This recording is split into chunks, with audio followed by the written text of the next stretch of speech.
Hello জয় Nitai, hello hello hello hello hello hello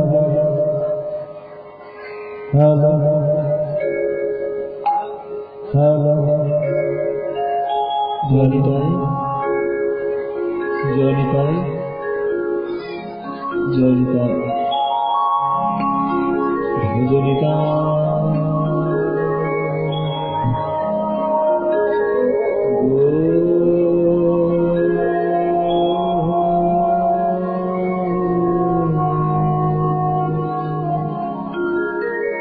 Radhe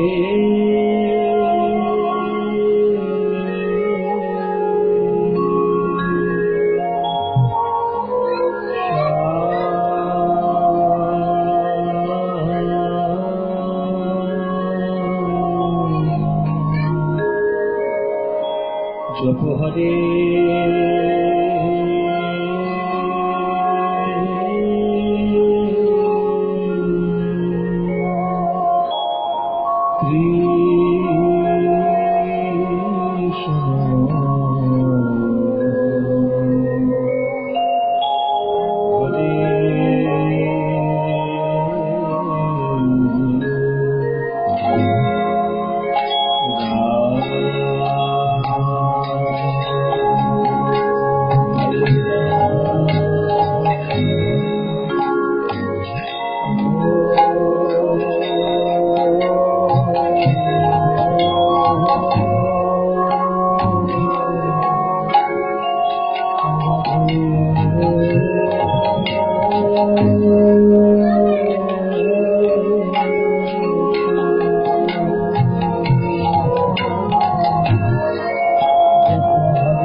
Krishna करुणासिन्धो दीनबन्धो जगत्पते गोपीशोऽपि राधाकान्त नमोऽस्तुते।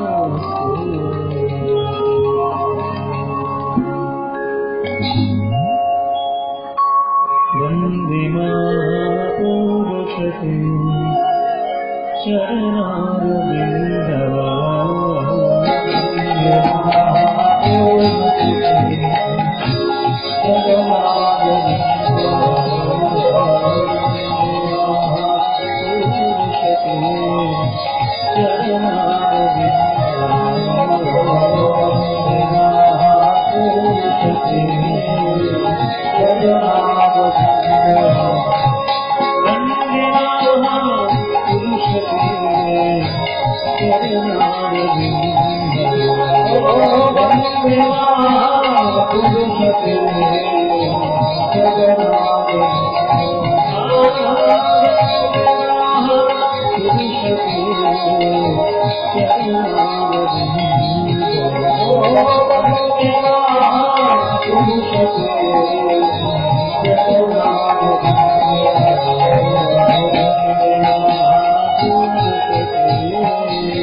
সুরধনী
সুরধ্বনির তীরে আজি তীর মহাবিলসয় সমবয় বালক সঙ্গ সমবয় বালক সঙ্গ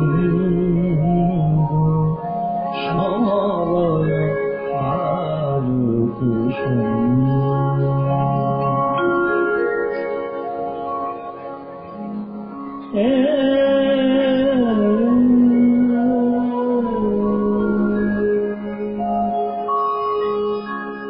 সমবায়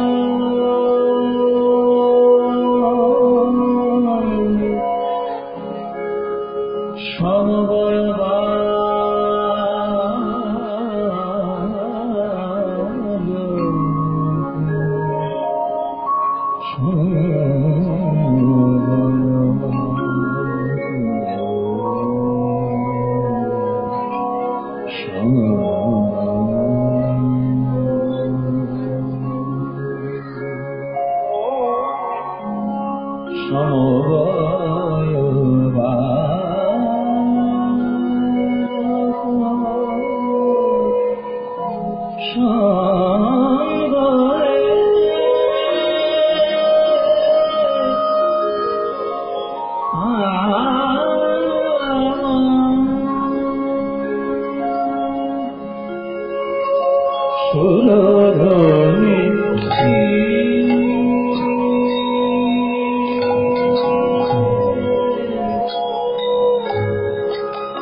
সুরধুনির তীরে সকাল বেলায় বন্ধু বান্ধবদের সঙ্গে নিয়ে মহাপ্রভু খেলা করছেন, হরিনাম বিতরণ করছেন।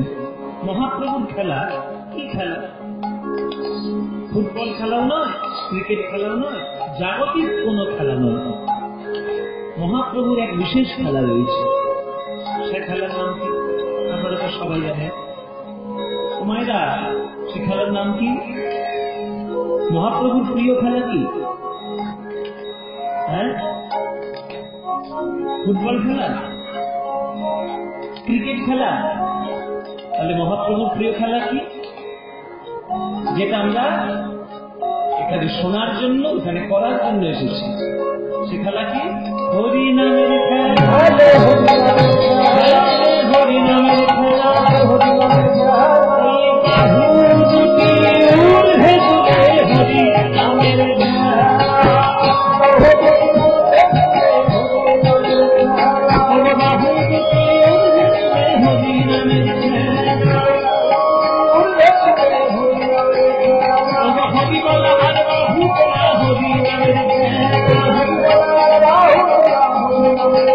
আমার হৃদয় মন্দির হয় হরি নামের খেলা, সুরে ধুলির বিপুল করে হরি নামের খেলা,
चेतो दर्शन मार्जनं भवमहान् दावाग्निविभावनं श्रेयःकैरवचन्द्रिका वितरणं विद्यावधो जीवनम् आनन्दाम्बुधिवर्धनं प्रतिपदं पूर्णामृतस्वादनम् सर्वात्मस्मपनं पदं विजयते श्रीकृष्ण संकीर्तनम्।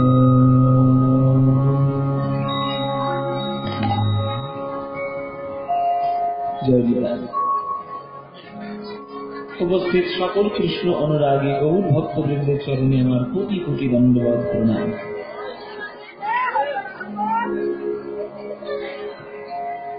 আমার সকল গুরুদেব বৃন্দের চরণে আমার শত সহস্র কোটি দণ্ডবত প্রণাম। এই ভক্ত পূর্ণচন্দ্র অধিকারী মহাশয়ের গৃহাঙ্গনে আজই মধ্যাহ্নকালীন কীর্তন অনুষ্ঠানে আজকে আপনারা সবাই সমবেত হয়েছেন। আজকে কথা না, আজ এখানে আপনারা হরিনামামৃত মাধুরী যেমন পান করবেন, তেমন আপনাদের প্রত্যেক ভক্তের জন্য, হাজার হাজার ভক্তের জন্য প্রসাদের ব্যবস্থা আছে। আপনারা প্রসাদ গ্রহণ করবেন, কীর্তন গানও শুনবেন, ভগবানের প্রসাদও গ্রহণ করবেন, আর এই ভক্তকে আশীর্বাদ করবেন যেন এইভাবে বছরের পর বছর তার সারা জীবন যেন এইভাবে তিনি আমার মহাপ্রভুর চরণে ভক্তি নিবেদন করতে পারেন।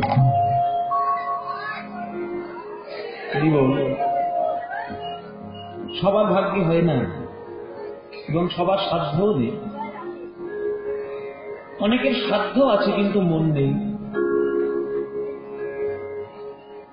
সবার মানসিকতা সবার তো সমান নয়। আমরা এই জগতে বেঁচে আছি, আমাদের বেঁচে থাকার জন্য প্রত্যেকের অর্থ দরকার। অর্থ না হলে তো সমাজে চলতে পারবো না। প্রত্যেককেই অর্থের দরকার, প্রত্যেককেই আছে।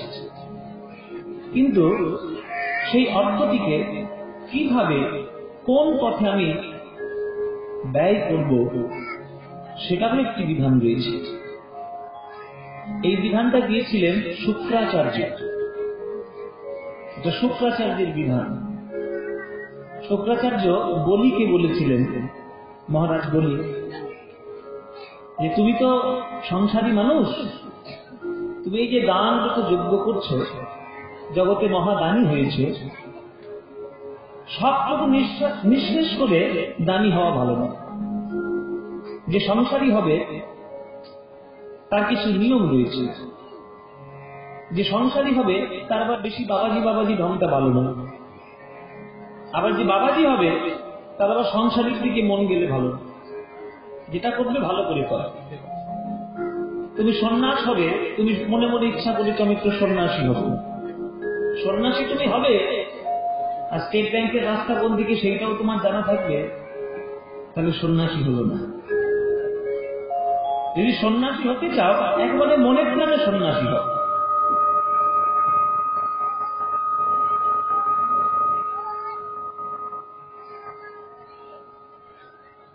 ওই যে গোবিন্দ ঘোষ মহাপ্রভুর ভক্ত, সন্ন্যাস হতে চেয়েছিলেন, কিন্তু ওই যে সঞ্চয় করেছিল দুটি হরিকথা, একটা প্রথম দিন দিলেন, আর দ্বিতীয় দিন যখন মহাপ্রভু হাত পাতলেন তখন প্রথম দিনেই দুটো কোমরে গুজে রেখে দিয়েছিলেন।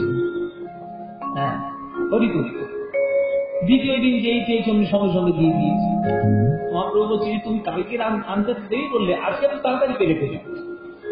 তখন গোবিন্দ ঘোষ বলল যে আমি কালকে গিয়েছিলাম ভিক্ষা করতে, তখনই আমি তো জানি তুমি দুদিন এখানে থাকবে, ওই জন্য আমি তখনই দুটো সঞ্চয় করে রেখে দিয়েছি। তখন মহাপ্রভু প্রধান্বিত হল যে সন্ন্যাসীর নাহিক কহু সঞ্চয়ে অধিকার, অতএব অগ্রদিতে তোমায় কইলাম তিরস্কার। তুমি সন্ন্যাসী হবে, আমার কাছে বলছো তুমি সন্ন্যাসী হতে চাও, আর মনে মনে সঞ্চয়ের বসনা। সঞ্চয় করবে কারা? যারা সংসারী। সংসারী যারা হবে তাদের সঞ্চয় করতেই হবে, সঞ্চয় না করলে চলবে না। এই সংসারী যারা হবে তাদের নিয়ম হলো যে প্রত্যেক দিন যদি 100 টাকা রোজগার করো, 60 টাকা থেকে সংসার চালাবে। প্রত্যেক দিনের সংসার খরচ 60 টাকা, আর বাকি 20টা টাকা যতই কষ্ট হোক ব্যাংকে গিয়ে জমা করো। কেননা সংসারী মানুষদের সঞ্চয় ছাড়া চলবে না, জমা করতে হবে। তাহলে 60 টাকা দিয়ে সংসার খরচা চালানো, 20 টাকা ব্যাংকে গিয়ে সঞ্চয় করা, আর বাকি 20টা টাকা দিয়ে যতই কষ্ট হোক আধ্যাত্মিক উন্নতির জন্য খরচা করা। এইটা হচ্ছে আসল কথা। 100 টাকা থেকে ভাগ করে না, 60 টাকা থেকে সংসার চালাও, 20 টাকা অবশ্যই করে তুমি সঞ্চয় করো, আর বাকি 20 টাকা অবশিষ্ট যেটি রয়েছে সেটা দিয়ে তুমি অবশ্যই করে আধ্যাত্মিক উন্নতির জন্য খরচা করো। আমরা এইটাই করি না, আমরা এইটাই করি না। আমাদের সংসারী মানুষদের বেশিরভাগ অভ্যাস কি, যে 50 টাকা দিয়ে সংসার খরচা করবো আর বাকি 50টা টাকাই জমাবো। জমিয়ে জমিয়ে জমিয়ে জমিয়ে এমন জমাবো, আমাদের মনে মনে ইচ্ছা যে আমার কাছে যেন কেউ সম্পত্তিকে ধারে কাছে ঘেঁচতে কেউ না পারে। কোন উন্নতি, আধ্যাত্মিক উন্নতি খরচা দূরে থাকে। আমার সন্তান যেন থাকে দুধে ভাতে, আর বাকি সব সন্তান চুলোর দূরে যায়, দূর হয়ে যায়। কে কোথায় বেঁচে আছে আমার দেখার দরকার নেই, আমার সন্তানটি যেন থাকে দুধে ভাতে।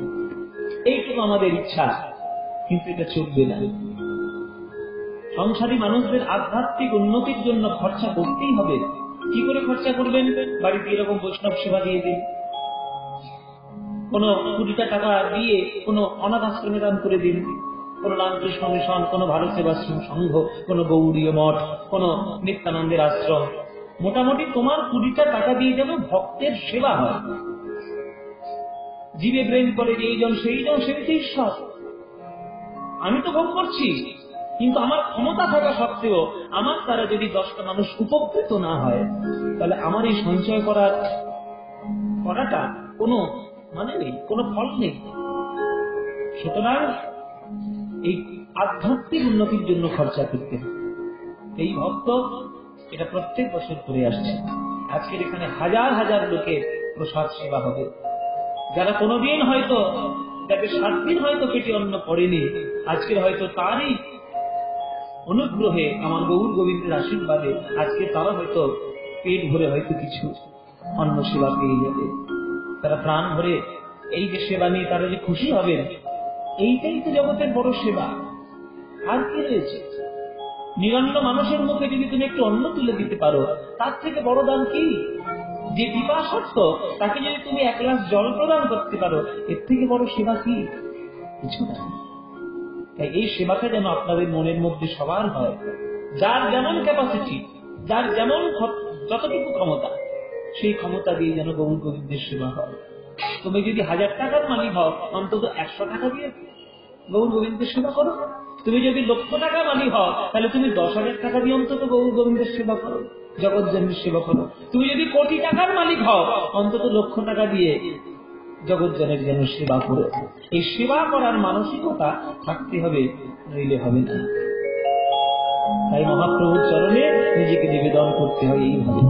এই ভক্তের গৃহে আপনারা প্রত্যেক বছরের জন্য আপনারা এখানে এসেছেন, আপনারা আসুন, প্রাণ ভরে সেবা গ্রহণ করুন, প্রাণ ভরে মন ভরে আমার গৌর গোবিন্দের গুণামৃত লীলামৃত মাধুরী পান করুন।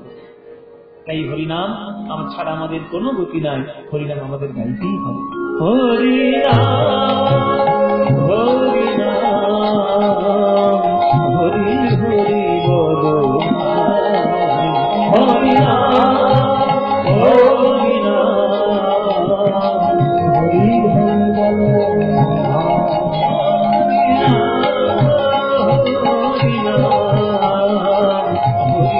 হরি বল,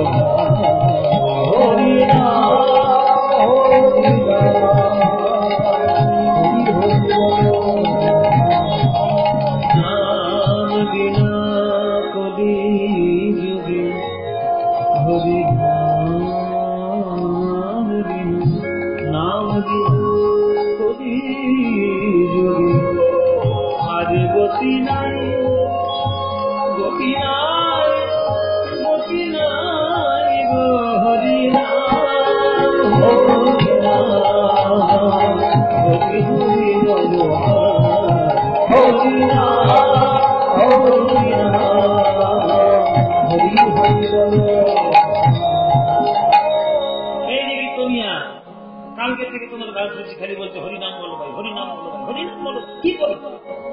হরিনাম শুনলে কি হবে? কোনো লাভ হবে? হরিনাম শুনলে আমার ব্যাংকে 10,000 টাকা বেড়ে যাবে? হরিনাম শুনলে আমার 3 বিঘে জমি বেড়ে যাবে? না, হরিনাম শুনলে আমার দোতলা বাড়িটা 5 তলা হবে?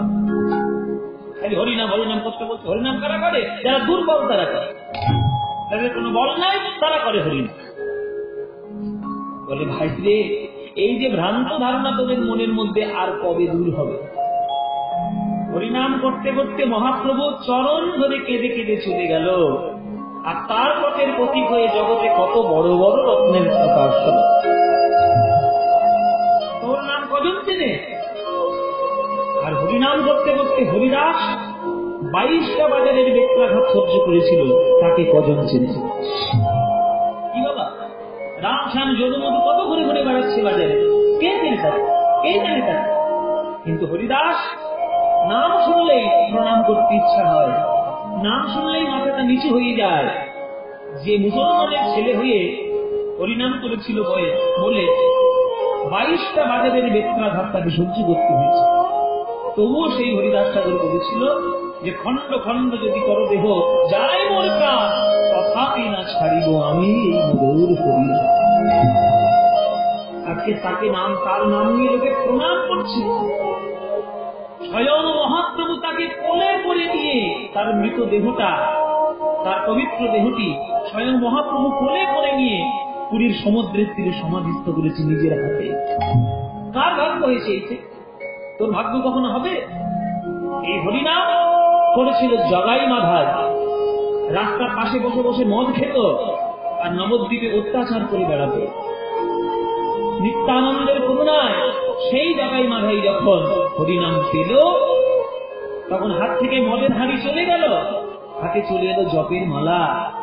যে জগাই মাথায় প্রত্যেক দিন 80 হাঁড়ি মদ খেত, সেই জগাই মাথায় প্রত্যেক দিন 2 লক্ষ করে হরিনাম জপ করে। তাহলে কে বলেছে হরিনাম করলে কিছু হবে না? এমন হবে তুমি ফুলিয়ে উঠতে পারবে না। ভগবান এমন তোমায় হরিনামে দেবে, তুমি ফুলিয়ে শেষ করতে পারবে না। ওই জন্য হরিনাম দিনে জগতে কোনো গতি না। তুমি বলছো কোনো ফল হয় না, জেনে রাখো হরিনামে কি ফল হয়। আমার মহাপ্রভু বলছেন যে আমার হরিনাম করলে কি হয় জানো?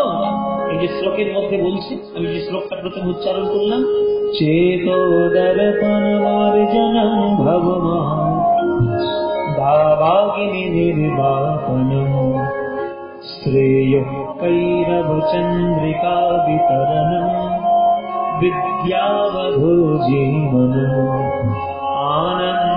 आनन्दाम्बुधिवर्धनं प्रतिपदं पूर्णामृतास्वादनं सर्वात्मस्नपनं परं विजयते श्रीकृष्ण संकीर्तनम्।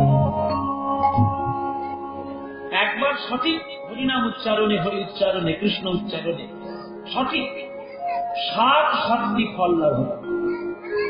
প্রথম ফল কি? চেতো দর্পণ মার্জন। চেত মানে চিত্ত বা মন, দর্পণ, দর্পণ মানে কি গো মায়েরা? আয়না। আর মার্জন, মার্জন মানে পরিষ্কার করা, মার্জনা করা, ধুয়ে মুছে পরিষ্কার করা। তাহলে মন রূপী আয়নাকে মেজে ঘষে পরিষ্কার করতে পারে এই হরিনাম। মনের মধ্যে যত ময়লা আছে সেই সমস্ত ময়লাকে একেবারে দূর করে দিতে পারে হরিনাম। আর কারো ক্ষমতা নেই, কোন গানের ক্ষমতা নেই। হরিনাম ছাড়া কোন গানের ক্ষমতা নেই তোমার মনটাকে একটু ধুয়ে মুছে পরিষ্কার করে দেবে। হ্যাঁ, বারান্দায় রোদ্দুর, আমি আরামকে দাঁড়ায় বসে দুপানা চাইলে এই গান শুনে কি মনের যন্ত্রণা দূর হবে? মনের ময়লা দূর হবে? এ হচ্ছে জগতের সাধারণ গান, যে গান শুনলে মনের জ্বালা দূর তো হবেই না, বরং জ্বালা আরো বেড়ে যাবে। কিন্তু যদি তুমি পদকর্তাদের পদাবলী আস্বাদন করতে পারো, পদ পদ হরি ছদনা করিহ বিপদে ভরল দেশ, এ তত্ত্ব জানিয়া আগে কলা বল শ্রবণ দর্শন কেশ, তার পাশে পাশে লোচন বচন তারা সবে কাজে দিল ভঙ্গ, মোর মোর করি রাত্রি দিনে মরি জমদুকে দেখতে রঙ্গ, বিষম নগরে প্রতি ঘরে ঘরে বিষম জমির থানা, তারা একই প্রতিদিন পলক গণিছে কোন দিনে দেবে হানা, তারা শুধু যাবে আপনা বলিছ এরা সকলেই নিজের পিতা, মরণ সময় হাতে গলে বাঁধি মুখে জ্বালি দিবে চিতা। এই গান শুনলে মনের ময়লা দূর হবে, সংসারের ময়লা দূর হয়ে হৃদয়ের মধ্যে হরিনামের অলঙ্কার ভূষিত হবে। তাহলে মন রূপী আয়নাকে মেজে ঘষে পরিষ্কার করে দিতে পারে এই হরিনাম। আর কেউ, আর কারোর ক্ষমতা নেই আপনার মনের ময়লা দূর করতে। তাই প্রথম ফল এবং সর্বশ্রেষ্ঠ ফল হচ্ছে চিত্তরূপ দর্পণ মার্জন করা। এবার দ্বিতীয় ফল কি? ভবমহাদাবাগ্নি নির্বাপনম। সমগ্র বিশ্ব সংসারে এখন এই যে হিংসা বিদ্বেষের আগুন জ্বলছে, এই আগুনটাকে নিভিয়ে দিতে পারে একমাত্র হরিনাম। মহাপ্রভুই পারে, আর কেউ পারবে না। মহাপ্রভু পারে, আর কেউ পারবে না গো মায়েরা। আগুনে যদি আপনি ঘি দিয়ে দেন তাহলে আগুনটা কখনো নিভবে? আগুন কখনো নেভে? আগুনকে নিভাতে গেলে ঘির দরকার না কিসের দরকার? জলের দরকার। জল ছাড়া তো আগুন নিভবে না। তা তুমি যদি মারামারির জায়গায় গিয়ে তুমি তোমার মারামারি দেখাতে চাও তাহলে আগুনে আগুন বাড়বে। কিন্তু ওই মারামারির জায়গায় গিয়ে তুমি যদি সবার হাতে পায়ে ধরে যদি একটু হরিনাম বলতে পারো, নিত্যানন্দে আমার নিতাই চাঁদের মতো, আমার গৌর হরির মতো, দেখবে আপনি সেই আগুন নিভে যাবে। যত বড়ই আগুন হোক না কেন, জলের কাছে সবাই জব্দ। জল যদি তার পরিমাণ মতো পড়ে সে নিভতে বাধ্য। তেমনি যত বড়ই অশান্তি হোক না কেন, সঠিক হরিনামের জল যদি একবার তার হৃদয়ে পড়ে, তার হৃদয়ের মধ্যে সমস্ত জ্বালা জুড়াতে বাধ্য। হবে না? নিপাতনা শ্রেয় কৈরব চন্দ্রিকা বিতরণ। কৈরব মানে শালুক ফুল। চাঁদের আলোয় যেমন শালুক ফুল ফোটে, তেমনি ভক্তিরূপী চাঁদের আলোয় মঙ্গল রূপী শালুক বিকশিত হয়। মানে হরিনাম করলে জগৎজনের মঙ্গল হয়, হবেই হবে। এটা তৃতীয় ফল। চতুর্থ ফলকেই বিদ্যাবধূর জীবন। বিদ্যাবধূর জীবন শুধু হলো কীর্তন। কীর্তন শুনলে বিদ্যা হবে। আপনারা বলবেন যে বাবা কীর্তন শুনলে বিদ্যা হবে, তাহলে মাধ্যমিকের আগে পড়াশোনা না করে কীর্তন শুনে দেখি কেমন করে পাশ করতে পারি? না, ওই পড়াশোনায় আপনি পাশ করতে পারবেন। তবে হ্যাঁ, জীবনের পরীক্ষায় কিন্তু পাশ করতে পারবেন। পারমার্থিক বিদ্যা হলো জগতের সর্বশ্রেষ্ঠ বিদ্যা। প্রহ্লাদ বলেছিল তার বাবাকে, বাবা জগতের সর্বশ্রেষ্ঠ পড়াশোনা কি জানো?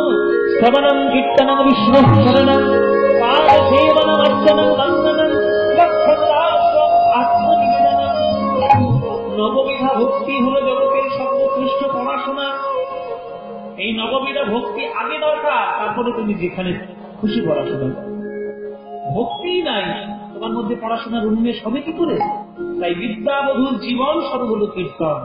চতুর্থ ফল আনন্দাম্ব বিবর্ধন। আনন্দের সাগরকে আরো বাড়িয়ে দিতে পারে হরিনাম।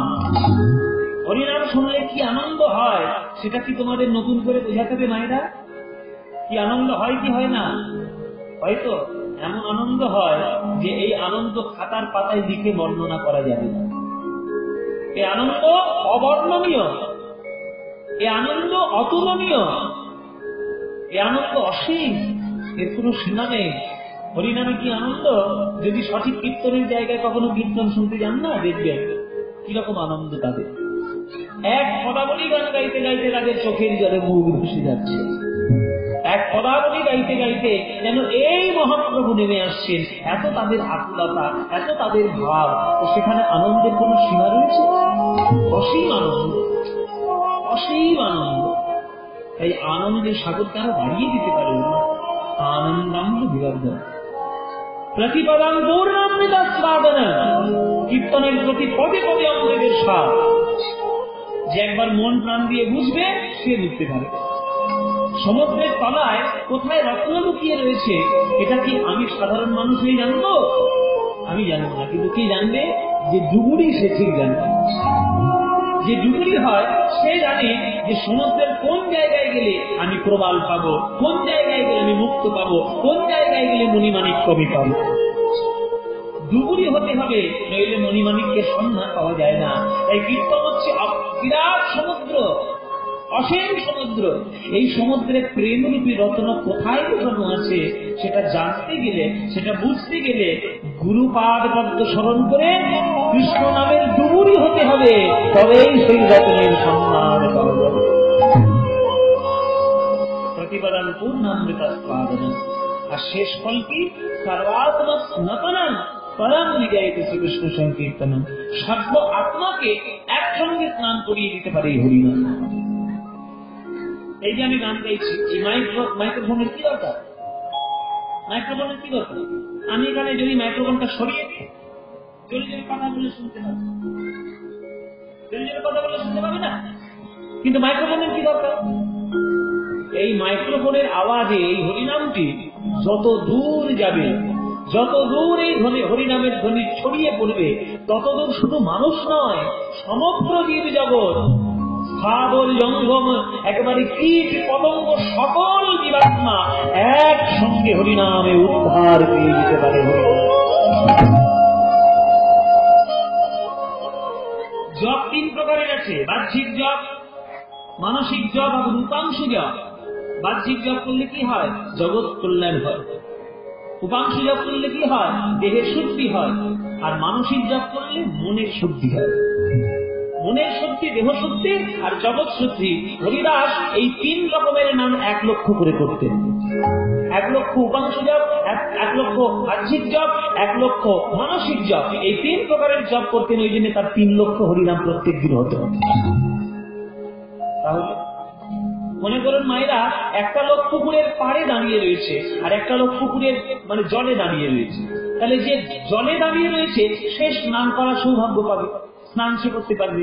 কিন্তু পুকুরের পাড়ে যে দাঁড়িয়ে রয়েছে সে স্নান করতে পারবে কি? পাড়ে দাঁড়িয়ে থাকলে কি করে স্নান করবে? কিন্তু আকাশ থেকে যদি মেঘের বৃষ্টি ঝড় ঝড় ধারায় নেমে চলে আসে, ঝড় ঝড় ধারায় যদি নেমে চলে আসে, তাহলে পুকুরে যে আছে সেও স্নান করবে, আর যে পাড়ে দাঁড়িয়ে আছে সেও স্নান করতে যাবে। তেমনি হরিনাম হলো সেই বর্ষা, হরিনাম হলো সেই প্রেমের বাড়ি, যে প্রেমের বাড়িতে যে গৌর গোবিন্দের চরণ স্মরণ করে হরিনাম করছে সে তো ডুব দিতে পারবেই, যার মনে মনে ইচ্ছাও নেই তবুও বাধ্য হয়ে হরিনাম শুনতে হচ্ছে, সেও কিন্তু এই হরিনামে উদ্ধার পেতে পারে। ওই জন্য যদি হরিনাম শুনতে নাও ভালো লাগে, তবুও যদি কানে যায়, তবুও তার করলেন হবে। এই হচ্ছে হরিনাম। সেই হরিনাম মহাপ্রভু বিতরণ করছেন সুরধুনির তীরে। আজ মহাপ্রভু আমার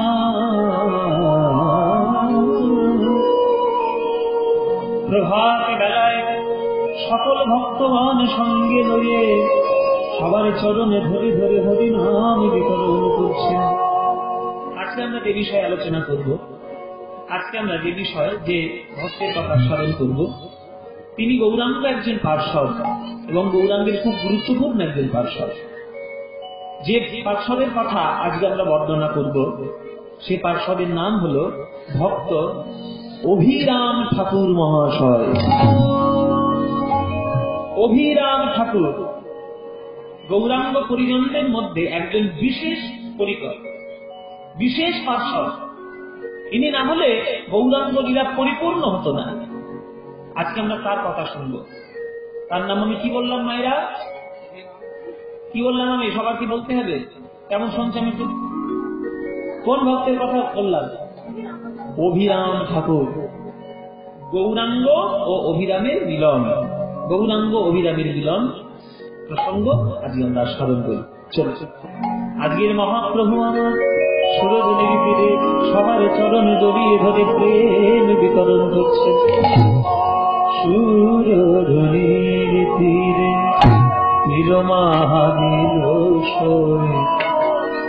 সমবয় বালক সঙ্গ,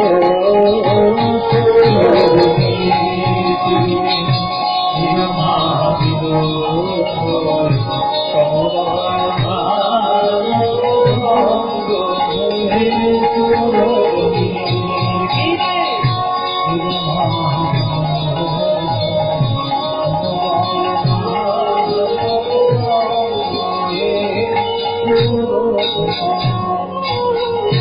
করতালে কালে ধ্বনি হরি ধ্বনি, করতালে কালে হরি হরি নাচো তো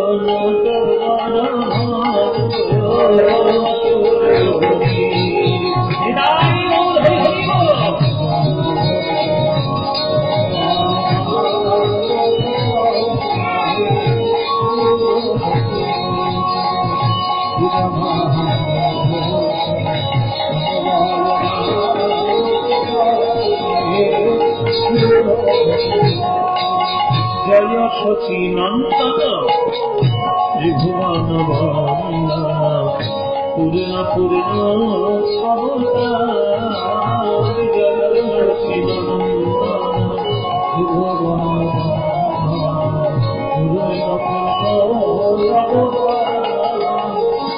পূর্ণ পূর্ণ অবতার। পূর্ণ অবতার কেন?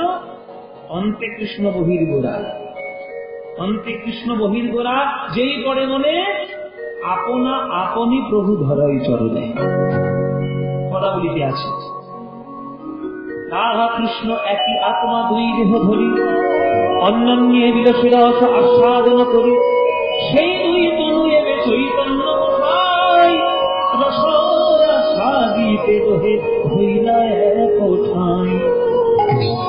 রাধা কৃষ্ণ দুটি দেহ, কিন্তু আত্মা এক। আত্মা একই, শুধু দুটো দেহ ধারণ করেছে মধুর রস আস্বাদন করার জন্য। কেননা এক থেকে যতক্ষণ না দুই হবে ততক্ষণ রস আস্বাদন হয় না।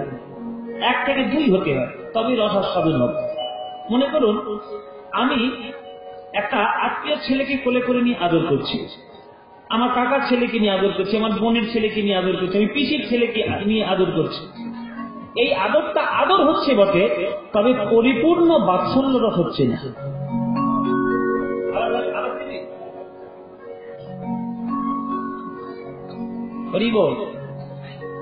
আমি আদর করছি বটে, তবে সেটা পরিপূর্ণ রস হচ্ছে না।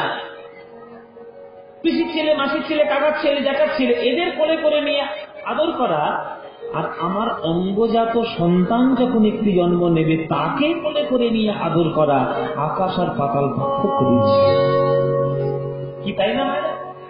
পাড়া প্রতিবেশীর ছেলেকে নিয়ে আদর করলে আদর হচ্ছে, কিন্তু নিজের ছেলেকে কোলে করে নিয়ে আদর করলে সেই আদরটা কোটি গুণ বেশি হয়।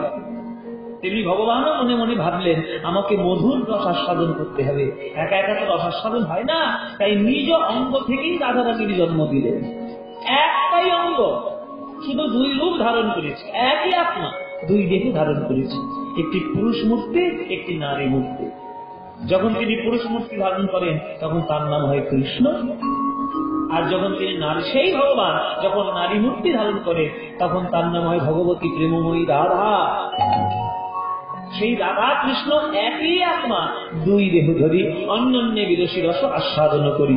আবার কলিযুগে কি হলো, সেই দুই তনু এবে চৈতন্য গোসাই রস আস্বাদিতে দোহে হইলা এক কোথায়। যে রাধা কৃষ্ণ দুই রূপ ধারণ করে বৃন্দাবনে লীলা করলেন, সেই রাধা কৃষ্ণ এক হয়ে গিয়ে আমার কলিযুগে পরিপূর্ণ সচির নন্দন গৌরাঙ্গ রূপে লীলা করলেন। এখানে একটা প্রশ্ন হতে পারে যে দুই যখন হতে গেল তাহলে এক হলো কেন? আবার একই যখন হলো তাহলে তারপর যদি দুই হতে গেল কেন? এইদিকে তো নিয়ে তুমি তো এক্ষুনি বললে যে রস আস্বাদন করার জন্য এক থেকে দুই হয়েছে, তা দুই হয়েছে ভালো কথা, আমরা জানতে পারলাম যে দুই হয়েছে বলে রস আস্বাদন হলো। তা দুই যখন হলো তাহলে আবার কলিযুগে দুইজন মিলেমিশে এক হতে গেল কেন? তাহলে দুই হলেই দুই হয়েই থাকতে পারতো, এক হতে গেল কেন? বাবা, এই তো সাধারণ মানুষ আর কৃষ্ণদাস কবিরাজ গোস্বামীর পার্থক্য। তিনি বিরাট বড় ভক্ত এবং দার্শনিক। তিনি বলছেন চৈতন্য চরিতামৃতে, কৃষ্ণদাস কবিরাজ গোস্বামী বলছেন যে একে একে এক হওয়া আর দুইয়ের পরে এক হওয়া আলাদা ব্যাপার। যেমন একটা মিষ্টি পাওয়া যায়, আপনাদের এদিকে পাওয়া যায় কিনা আমি জানি না, দুধের মধ্যে রসগোল্লা ছোট ছোট ডুবানো থাকে, সেই মিষ্টিটার নাম কি জানেন না আপনারা? হ্যাঁ হ্যাঁ, ঠিক বলেছে, সেই মিষ্টিটার নাম হচ্ছে রসমালাই। খেয়েছে তাহলে? রসমালাই খেয়েছি তো, খুব সুন্দর খেতে। দুধটা একবারে ক্ষীরের মতো ফুটানো হয় আর তার মধ্যে ছোট্ট ছোট্ট রসগোল্লা থাকে, তাকে বলে রসমালাই। বলে রসমালাই যেমন আমার সোনার গৌর তেমন। রসমালাইয়ের সঙ্গে গৌরের তুলনা? বলে না, তুলনা নয়, তুলনা করছি না। 50 টাকা রসমালাইয়ের সঙ্গে গৌরের তুলনা হয় না, কিন্তু রূপ থেকে আমি বোঝাতে চাইছি যে রসগোল্লাটা তৈরি হয় কোথা থেকে? রসগোল্লা কোথা থেকে তৈরি হয়? ছানা থেকে তৈরি হয়। আর ছানাটা কোথা থেকে জন্ম নেয়? দুধ থেকে। তাহলে দুধ থেকে ছানা তৈরি করলাম, ছানা থেকে রসগোল্লা তৈরি করলাম, সেই রসগোল্লাটি আবার দুধের মধ্যে ডুবিয়ে খাওয়া আর এমনি এক গ্লাস দুধ ধক করে খেয়ে নেওয়া, আকাশ আর পাতাল পার্থক্য নেই। এমনি এক গ্লাস দুধ আপনি ঢক করে খেয়ে নিলেন, আর সেই দুধ থেকে ছানা তৈরি করে, ছানা থেকে রসগোল্লা তৈরি করে, সেই রসগোল্লাটা দুধের মধ্যে ফুটিয়ে আপনি খাচ্ছেন, ওই জন্য রসমালাইয়ের দামটা বেড়ে যাচ্ছে। যদি 500 গ্রামের আমুল দুধের দাম হয় 25 টাকা, আর আপনি রসমালাই এক মেঘ খেয়ে দেখবেন ভালো, তখন সেই এক বাটি রসমালাইয়ের দাম হবে 70 টাকা। তাহলে দামটা বেড়ে যাচ্ছে না? দাপর যুগে রাধারানী হলেন আমার রসগোল্লা আর কৃষ্ণ হলেন দুধ। ওই দুধ থেকেই কিন্তু রসগোল্লা এসেছে, কৃষ্ণ থেকেই কিন্তু রাধারানী এসেছে।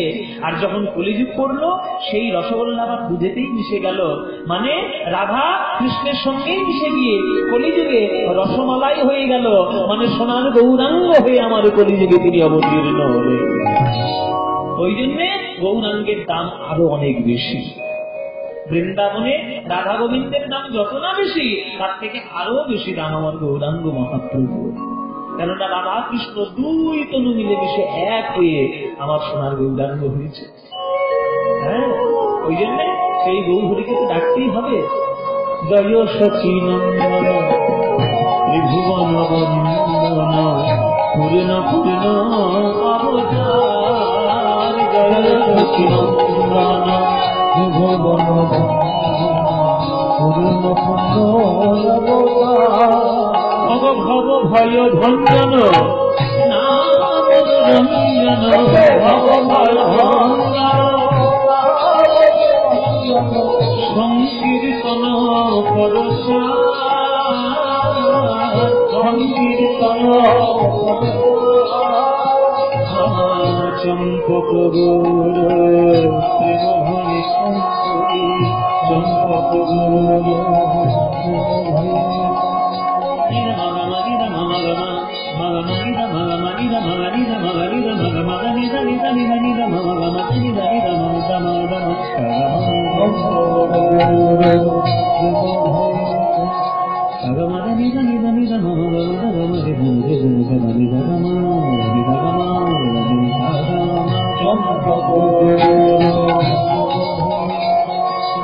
ঝম্পই সহচর ভাবই আকুল নয়ন ভাবই আকুল ভাবই আকুল নয়ন ভাবই আকুল অঞ্জননে ঝরে অঞ্জননে ধনি ধনি ভাবিনি চতুরের শিরোমণি বিধবদ জীবন জীবন ধনি ধনি ভাবিনি চতুরের শিরোমণি বিধবদ জীবন গোবিন্দ নাথ গোবিন্দ নাথ গোবিন্দ নাথ গোবিন্দ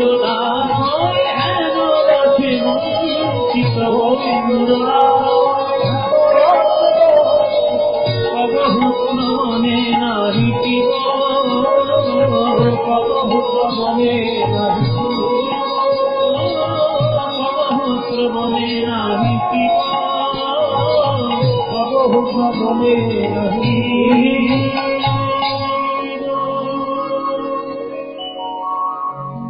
মহাপ্রভু হরিনাম করতে করতে মহাপ্রভু খেলা করতে করতে নবদ্বীপের সুরধুনির তীরে ছুটে গিয়ে মহাপ্রভু নিত্যানন্দকে গিয়ে জড়িয়ে ধরেছে। দাদা নিতাই, ও দাদা নিতাই, আমরা বৃন্দাবনে যখন ছিলাম তখন সকালবেলায় বৃন্দাবনের মাঠে গিয়ে খেলা করতাম। খেলা গোষ্ঠ হতো, গোষ্ঠ বিহার হতো, কতদিন খেলা খেলেছি, ধুলায় গড়াগড়ি দিয়েছি, সকালের কাঁধে তুলে চরণটা বুকে জড়িয়ে নিয়ে আমি ছুটে বেরিয়েছি বৃন্দাবনের বংশীবটের তলা। দাদা, সেই সকালবেলায় গোষ্ঠ বিহারের কথা আমার মনে হয়েছে। দাদা, ও দাদা, আমার খেলার কথা মনে হয়েছে, কিন্তু আমি খেলা করতে পারছি না নবদ্বীপ। কেন কেন পারছিস না? দাদা, আমি খেলা করবো কাকে দিয়ে? কই আমার মূল সত্তা, খেলার মূল প্রধান সখা, সেই শ্রীরাম সখা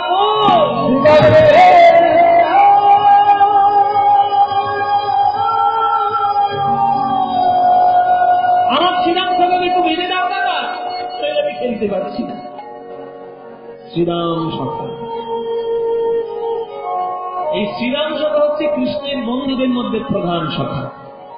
কৃষ্ণের দাপর যুগে 24 জন বন্ধু ছিল। সেই 24 জনের মধ্যে প্রথম নাম হচ্ছে শ্রীরামের। তাই না মায়েরা? লোকে বলে না শ্রীরাম সুদাম দাম্ব সুদাম।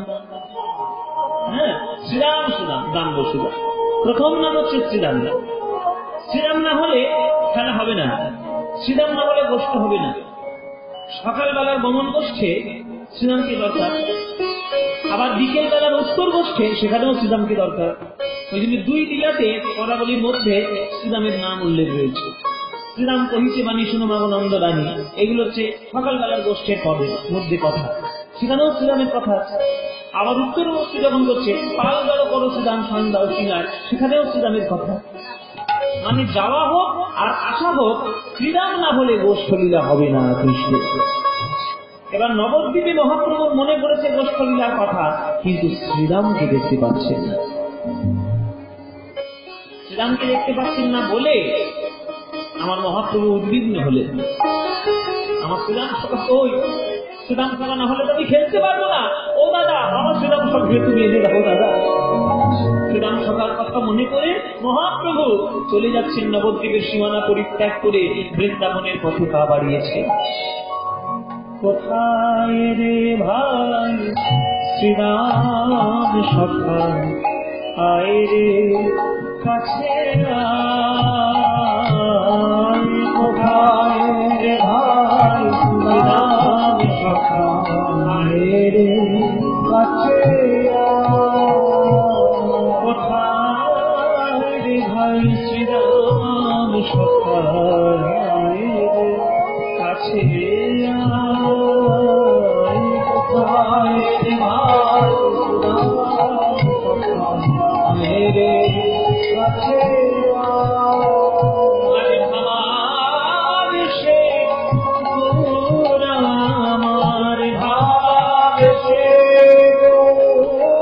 আমার ভাব সে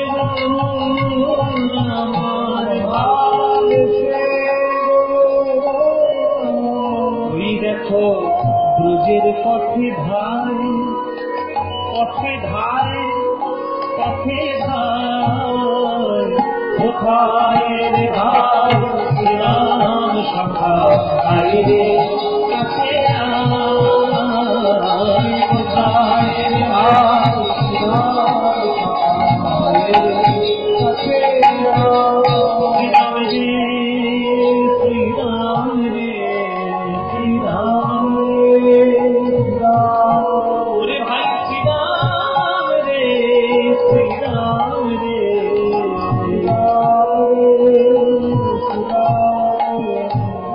শ্রীরাম রে শ্রীরাম রে বলতে বলতে নবদ্বীপের সীমানা পরিত্যাগ করে বৃন্দাবনের পথে পা দিকে যাবে। হাত থেকে ধরল নিত্যানন্দ প্রভু। ভাই নিমায়, তুই যদি এক্ষুনি বৃন্দাবনে চলে যাস নবদ্বীপ ছেড়ে, তোর মায়ের কি দশা হবে তুই একবার ভেবে দেখেছিস? তোর মায়ের কথা তুই চিন্তা করেছিস? ওরে, তোর মা হলো জনম দুঃখিনী। মায়েরা, শচী মায়ের মতো জনম দুঃখিনী মা বোধহয় কলিযুগে কেউ নেই। কে নেই? শচী মা, তোমরা হয়তো শচী মায়ের কথাগুলো জানো না। শচী মায়ের পর পর 8টি কন্যা সন্তান পর পর মারা গিয়েছিল। পরপর মরে গেছে 8টি কন্যা সন্তান। জন্ম নিয়েছে, কিছুদিনের পরে কোলে মাথা পেতে মরে গেছে 8টা। তাহলে 8টা সন্তানকে হারানো একটা মায়ের পক্ষে কত বড় বেদনার ব্যাপার তোমরা মা হয়ে ভেবে দেখো। সেই মা নিজেকে বড় ভাগ্যবতী বলে মনে করে যদি সেই মা সন্তানের কোলে মাথা রেখে মরতে পারে। যদি কোনো মা সন্তানের কোলে মাথা রেখে মরে, তাহলে সেই মা বড় শান্তি পায় যে সন্তানের কোলে মাথা রেখে মরতে পেরেছে আমার বড় ভাগ্য। কিন্তু মায়ের কোলে মাথা রেখে যদি সন্তান মরে যায়, সেই মায়ের মতো দুর্ভাগ্য কারণ রয়েছে? কারণ নেই মা।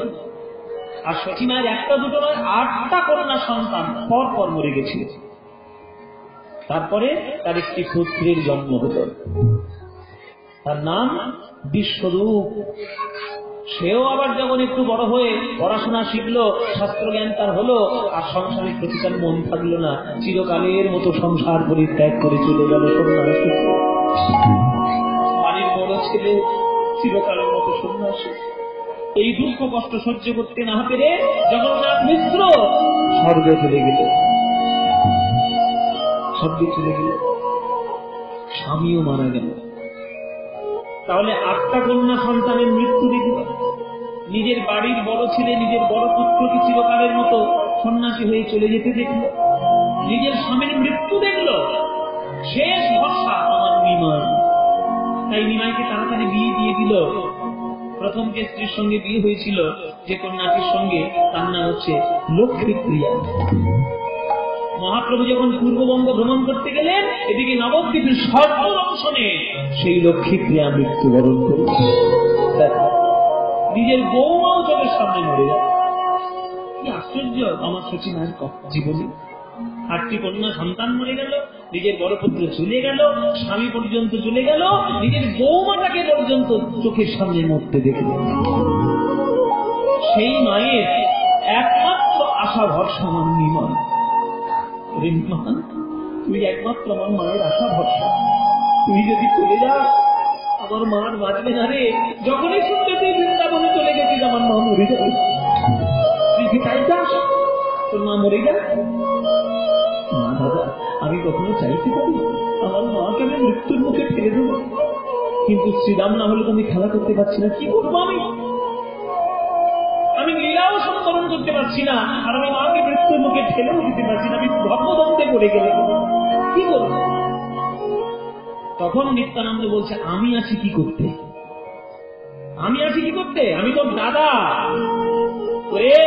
সচিমা তোর হাতটা আমার হাতের উপর রেখে বলেছিল, নিতাই আমার বিশ্বরূপ চলে গেছে, কিন্তু এই নিমাইয়ের দায়িত্ব আমি তোর হাতে সঁপে দিলাম। হাত থেকে নিমাইয়ের দায়িত্ব তো। তাহলে তোর দাদা বলে আমাকে মেনে তোর হাতটা আমার হাতের উপর দিয়েছে। তাহলে তুই তো আমার ছোট ভাই, তাহলে তোর প্রতি আমার কোনো কর্তব্য নেই? তুই চলে গেলে মা আমার মৃত্যুর মুখে ঢলে পড়বে। তুই যাবি কেন? তুই নবদ্বীপ থাক, তোর শ্রীরাম সভাকে দরকার তো। আমি যাবো বৃন্দাবন, আমি বৃন্দাবনে যাবো। গৃহত্যাগ করে সন্ন্যাসী হয়ে সারা ভারতবর্ষ ভ্রমণ করা ছিল। আমি বৃন্দাবনে যাব, নিজে তোর শ্রীরামকে বৃন্দাবন থেকে ধরে আমি তোর কাছে নিয়ে এসে হাজির করব। তুমি আনতে পারবে দাদা? নিশ্চয়ই নিয়ে আসতে পারবে। যদি না নিয়ে আসতে পারি, আমি এই মুখ আর তোকে কোনোদিন দেখাবো না। যা, এত বড় কথা বলে দিল। তখন মহাপ্রভু বলছে, বেশ দাদা, তাহলে তুমি বৃন্দাবনে যাও, শ্রীরাম সবাইকে নিয়ে এসো, আর আমি নবদ্বীপে দেব। বলে হ্যাঁ। চললেন আমার নিত্যানন্দ, চললেন নিত্যানন্দ বৃন্দাবনে। মহাপ্রভু গেলেন নবদ্বীপে। গোঠের রাখা বলে রে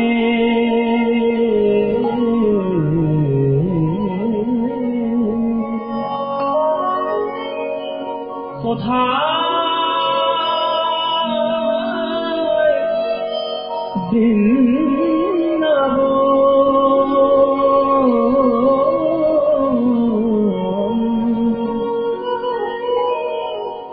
আমার খুব প্রিয় একটি গান, আপনাদেরকে শোনাচ্ছি, শুনি। এই গানটা শুনেছেন মায়েরা? গোঠের রাখাল বলে বেড়ে কোথায় বৃন্দাবন। এত সুন্দর গান লিখেছে একজন মুসলমান। আপনারা জানেন তার নাম? জানো না তোমরা নাম? হ্যাঁ, এত সুন্দর গান লিখেছে একজন মুসলমান। তার নাম হলো কাজী নজরুল ইসলাম। নজরুল ইসলামের গান ভাবতে পারেন, এত ভক্তিপূর্ণ সঙ্গীত লিখেছেন একটা মুসলমান। এই হলো চৈতন্য দেবের প্রভাব, এই হলো মহাপ্রভুর কৃতিত্ব, যে সমগ্র বাংলাকে এক সূত্রে বেঁধে দিয়েছে। সেই সূত্রটা কি? প্রেমের সূত্র। প্রেমের সূত্রতে বেঁধে দিয়েছে। জাত, ধর্ম, বর্ণ এইসবের বেড়াজালকে মহাপ্রভু গুরুত্ব দেয়নি, প্রেমকে গুরুত্ব দিয়েছে। তাই নজরুল ইসলামের মতো মুসলমানও ভক্তি সঙ্গীতে লিখতে বাধ্য হয়েছে। তার লেখা বৃন্দাবনে যাওয়ার গান। গোঠের রাখা বলে কোথায় রাখালে রাজা গোপাল খেলে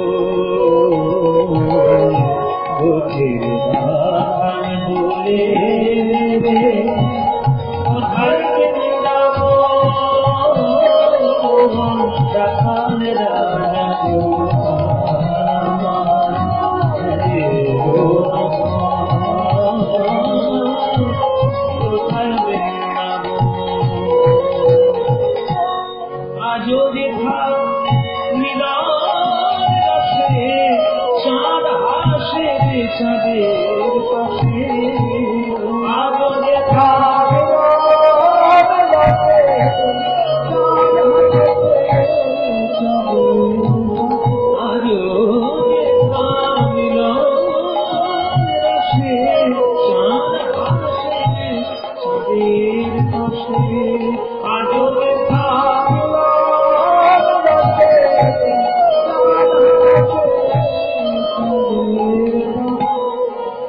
আকাশে কটা চাঁদ? কি গো, আকাশে কটা চাঁদ? একটা। আর বৃন্দাবনের আকাশে কটা চাঁদ? কি গো, এবার বলো, বৃন্দাবনের আকাশে কটা চাঁদ? আপনার বলবেন একটাই। আবার কটা চাঁদ হবে? আমাদের আকাশে একটা চাঁদ, যখন বৃন্দাবনের আকাশেও একটা চাঁদ।